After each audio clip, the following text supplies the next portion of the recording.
Yep, I've been missing the action lately, but the creating continues even if it is just behind the scenes. Speaking of behind the scenes, just for kicks, take a look at the table beyond the camera frame.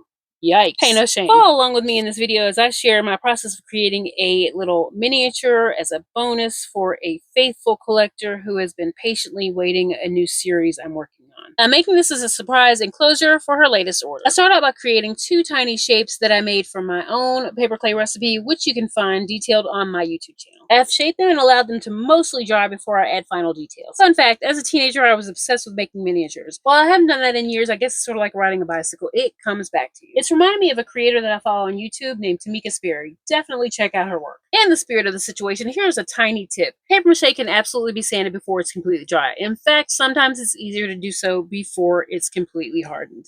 I glued those two shapes together, then I added a third element that I created previously using dollar store caulk and a dollar store cake decorating set. I can share details on that in a separate video. I'm also going to be adding a tiny piece of wire that I'm snipping here and shaping to create a handle. Have you guessed yet what I'm making? This is all.